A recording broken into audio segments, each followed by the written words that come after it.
આજે તો દરિયામાં થયું વાવાઝોડું ને મોબાઈલ પડાવી દીધો.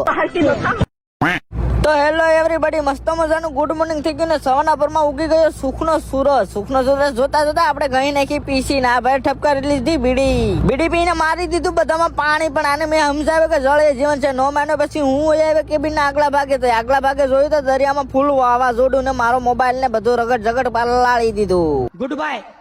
પછી ડાકુ મહારાજ ના સૈનિકો થઈ ગયા તૈયાર, કારણ કે દરિયામાં નાખવાની છે ઝાડ. એટલે ફાઇનલી દરિયામાં નાખી દીધી ઝાડ. વયા ગયા બાઇડન ને કાઢી નાખ્યા 6 વામ વાયરો ધબધબાટી. ઝાડ નાખીને વયા આવ્યો હું કેબિન માંથી એટલા માટે આવ્યો કારણ કે એમાં ખડકવાનો હતો ઓઝો.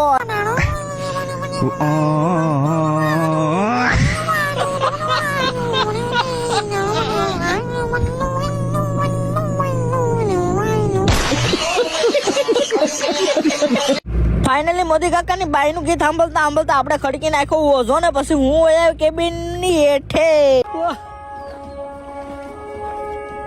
ये जगह तो कमाल की है, यकीन नहीं हो रहा कि धरती पर ऐसी भी कोई जगह हो सकती. ફાઇનલી કેબિન ની હેઠે ઉતરી ગયા તો આપણે મળી ગયા ડાકુ મહારાજ. તો ડાકુ મહારાજ કે ઓયા 1v1 પંજો લડાવવામાં.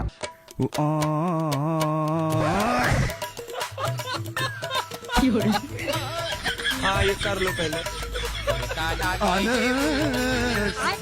कौन